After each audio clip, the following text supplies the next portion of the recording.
Fala, meus xisteiros de plantão! Meu nome é Max Plot e você está no X Repórter, trazendo tudo o que rolou de mais quente no X hoje.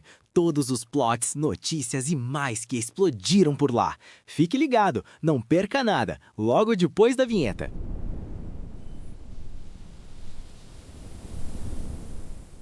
Bom dia, boa tarde, boa noite, xisteiros de plantão. Vamos ver o que rolou de mais relevantes no X hoje.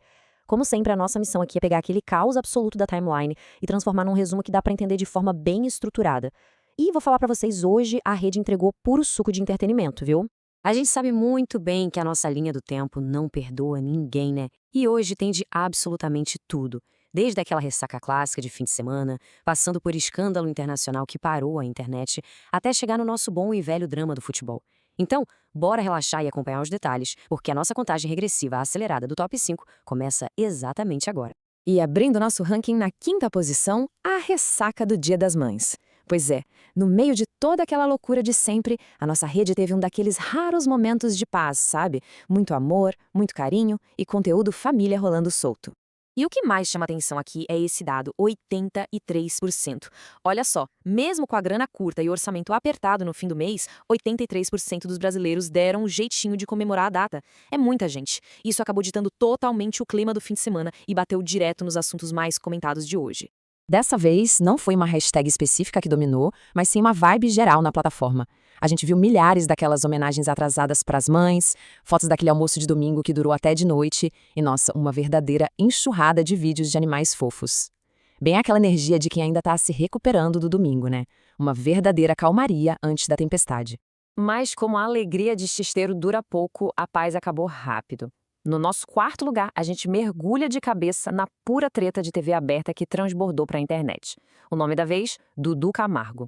Gente, o contraste dessa história é um negócio absurdo. De um lado, a coisa é super séria. O Dudu tá encarando um processo de R$100 mil por danos morais movido pelo produtor Nelson Manuel Tobias Santana. A treta? O Dudu supostamente mandou o cara ir procurar um emprego e acusou ele de usar o nome do apresentador Luciano Huck para fazer dinheiro. Pesado, né? Mas aí, qual foi a reação da galera no X? Um festival absurdo de memes, óbvio. A participação polêmica dele no programa Balanço Geral rendeu uns cortes que viralizaram de um jeito inexplicável. O pessoal pegou uma questão judicial e transformou em puro suco de entretenimento, misturando crítica com muita piada. E saindo do caos da televisão, a gente aterrissa direto nos corredores da política, no nosso terceiro lugar.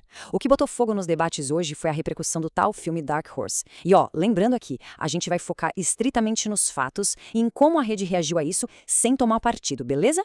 Para entender a confusão, rolou o vazamento de uns áudios onde o senador Flávio Bolsonaro supostamente estaria pedindo US$ 10 milhões, o que dá mais ou menos R$134 milhões, tá?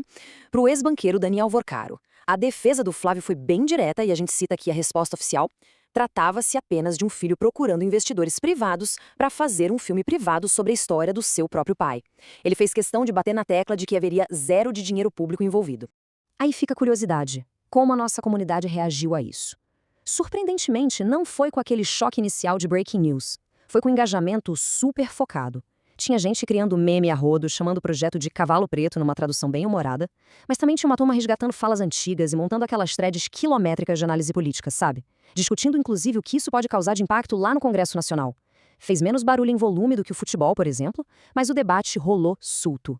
Agora, mudando de assunto num giro de 180 graus, o nosso vice-campeão de hoje rendeu uma verdadeira maratona internacional na timeline. Vamos mergulhar no escândalo monumental e no boicote que parou o universo do K-pop.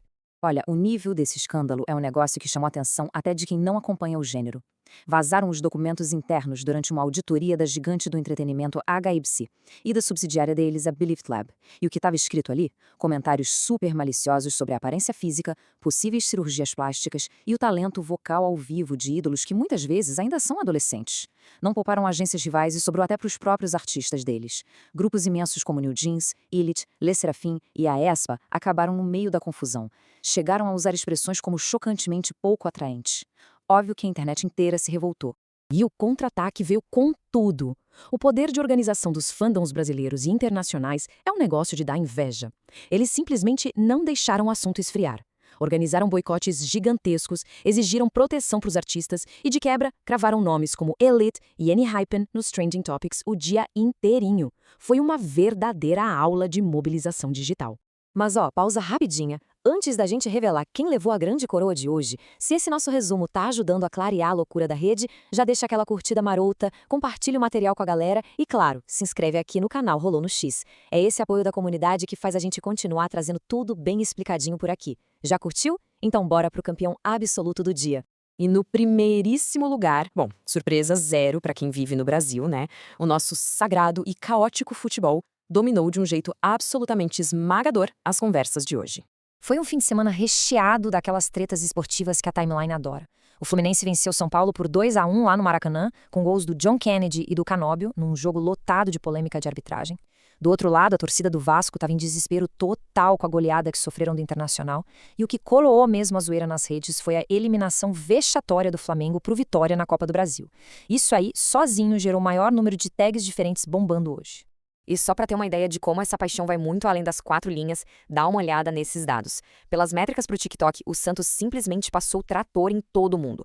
Foram impressionantes 739 milhões de interações. E sabe qual é a principal justificativa desse domínio absoluto, especialmente com a molecada mais jovem? A influência gigantesca do Neymar bombando o ecossistema digital do clube. Agora, quando a gente olha para o YouTube, a coroa muda de dono. O Flamengo reina isolado por lá, com 214 milhões de visualizações e interações. Logo atrás, o Santos aparece de novo, ultrapassando o Corinthians. São números tão colossais que explicam certinho porque toda vez que a bola rola e os times tropeçam, os memes, as rivalidades e as discussões de pênalti simplesmente sequestram a nossa linha do tempo, sem dó nem piedade. E no embalo dessa explosão de engajamento do futebol, a gente fecha nosso giro. Mas o papo não acaba por aqui não. Eu quero saber a opinião da galera aí nos comentários. Desde o mundo da política até a treta internacional do K-pop, qual dessas histórias foi a mais absurda ou deixou todo mundo mais de queixo caído hoje? Deixem aí embaixo pra gente trocar uma ideia. Muito obrigada pela companhia, um baita abraço e a gente se vê na próxima edição do nosso resumo com muito mais novidades. Até mais!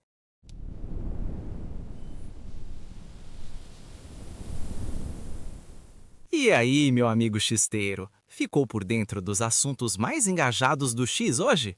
Comenta aqui embaixo. Se gostou, fica ligado que amanhã estaremos de volta. Então, se inscreve e ativa o sininho para não perder nada. Um abraço, beijos, te espero amanhã e tchau!